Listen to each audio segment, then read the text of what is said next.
আসসালামু আলাইকুম এভরিওয়ান, আশা করছি সবাই ভালো আছেন, সুস্থ আছেন। আমরাও ভালো আছি আলহামদুলিল্লাহ। নতুন আরও একটা সকালের সাথে সবাইকে ওয়েলকাম করছি আমার চ্যানেলে। আর সকাল সকাল নাস্তা বানালাম রুটি, আর এখানে একটা ভাজি করেছি। ভাজিটা অসম্ভব মজার হয়েছিল। তো আমার ছোট বোনটা আছে, আর ও থাকাতে না আজ কয়েকটা দিন খুবই ভালো সময় পার হচ্ছে। ওর সাথে খুবই সুন্দর একটা সময় কাটাচ্ছে। আর এদিকে দেখেন রুমাইসাকে রুটি বানাতে দিয়েছি, অল্প একটু আটা রেখে দিয়েছিলাম। আমার মেয়েটা রুটি বানাচ্ছে। কোনো একটা কাজ করতে দিলে দেখা যায় যে আগ্রহ সহকারে করে, আর মানে একটু ব্যস্ত থাকে। এর মাধ্যমে আমার একটু শান্তি হয়, মানে আমি একটু রাদিয়াকে সময় দিতে পারি, অন্যান্য কাজ করতে পারি। তো ওকে এভাবে করে ব্যস্ত রাখার চেষ্টা করি। মেয়েটা দেখতে দেখতে বড় হয়ে যাচ্ছে। আসলে বাচ্চারা চোখের পলকেই বড় হয়ে যায়, কিন্তু এর পেছনে যে শ্রমটা যায় সেটা একমাত্র বাবা মাই বুঝে। মেয়েটার জন্য দোয়া করবেন আপনারা সবাই। আরেকটা বানাও, এটা রেখে দাও, রেখে দিয়ে আরেকটা বানাও। আস্তে আস্তে ছিঁড়ে যাবে, আমি তুলে দিই। আমার মেয়ে কি ও ছিঁড়ে যাচ্ছে, আচ্ছা অসুবিধা নাই, থাক, আরেকটা বানাও। খুব সুন্দর হয়েছে। এই যে বাড়ির যে সজনা ডাটা, এটা সজনে না, লাজনে সম্ভবত। তো এই ডাটাটা আজকে রান্না করব সরিষা দিয়ে। আমার কাছে ভালো লাগে, আর রুমাইসার বাবাও পছন্দ করে। এটা বাড়ি থেকে মা পাঠিয়েছে আমাদের জন্য। ডাটাটা রান্না করার জন্য আমি এখানে একটা মশলা করে নিলাম। এখানে দিয়েছি সরিষা, তারপরে পেঁয়াজ, আর সামান্য একটু রসুন, তার সাথে কাঁচা মরিচ দিয়েছি 2-3টা। এটা দিয়ে তারপরে একটু ব্লেন্ড করে নিলাম। এটা দিয়ে রান্না করব। সুন্দর একটা স্মেল আসছে, ঝাঁঝালো। যে মশলাটা আমি করে নিয়েছিলাম ওইটার মধ্যে আমি সামান্য একটু লবণ আর হলুদের গুঁড়া দিয়েছি। এখন আমি বেশ অনেকটা সময় নিয়ে কষিয়ে নিব, আর কষিয়ে নেওয়ার পর তারপরে ঝোল দিয়ে দিব। এভাবেই আমি রান্না করি। অনেকে আছে একবারে হাতে মেখে দেয়, তো ওইটার একরকম টেস্ট, আর এভাবে করে একটু বেশ অনেকটা সময় কষিয়ে নিয়ে তারপরে ঝোলটা দিলে ওইটার টেস্টটা একটু অন্যরকম হয়। তো এটাই আমাদের কাছে ভালো লাগে। এই যে আমার ডাটা রান্না করা অলমোস্ট শেষ। এটা দেখতে যেমন সুন্দর, খেতেও কিন্তু খুব ভালো লাগে। এদিকে রান্না করতে আসছি, আর আমার 2 মেয়ের মনে হচ্ছে যে যুদ্ধ চলছে।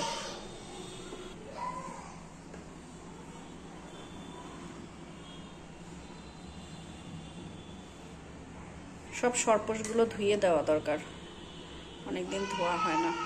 আজকে ইলিশ মাছের লেজ ভর্তা করব, কারণ আমার ছোট বোনটা আছে বাসায়, তো ও আবার ভর্তা ভাজি এগুলো বেশি পছন্দ করে। আর ইলিশ মাছ ছিল বাসায় যে কয়টা, সবগুলো থেকে লেজ কেটে নিয়েছি। লেজগুলো নিয়ে তারপরে ভর্তা করব। এই যে লেজগুলো সুন্দর করে ভেজে নিলাম, এখন এগুলো থেকে কাটা ছাড়িয়ে নিয়ে তারপরে ভর্তাটা করে নিব। এখানে বাইলা মাছ রান্না করছি। আমার আসলে খুব বেশি রান্না করা হয় না, প্রতিদিন দেখা যায় যে 2-1টা জাস্ট তরকারি মানে রেসিপি করা হয়, কারণ 2 জন মানুষ।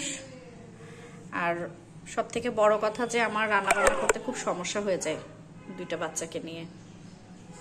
আজকে কালারটা কিন্তু খুব ভালো আসছে। এটা বাইলা মাছ। কালকের যে তরকারিগুলো অল্প অল্প করে আছে ওগুলো এখন বের করব। নাও তোমার চাকুনটা, তোমার চাকুনটা। এই তো গুড।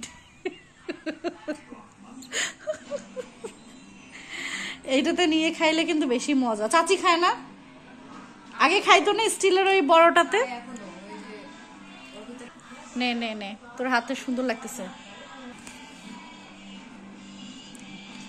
চাচির একটা বড় মগ আছে, এইটার থেকেও বড়। ওইটার ভিতরে সব চাগুলো একবারে ঢালে। তো বিকেলের দিকে একটু বৃষ্টি হচ্ছিল, তো বৃষ্টির মধ্যে মনে হলো যে সবাই মিলে একটু বসে চা খাই। তো আমার বোনটার সাথে গল্প করছিলাম, পাশে আমার হাজব্যান্ডও ছিল। তো আমরা 3 জনে বসে একসাথে চা খেলাম।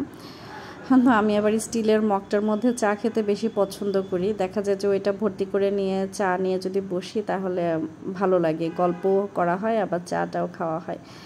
ওইটাতে খেতে আমার বেশি পছন্দ। তো জানি অনেকে একটু কেমন কেমন বলবেন, আমার কাছে এটাই ভালো লাগে।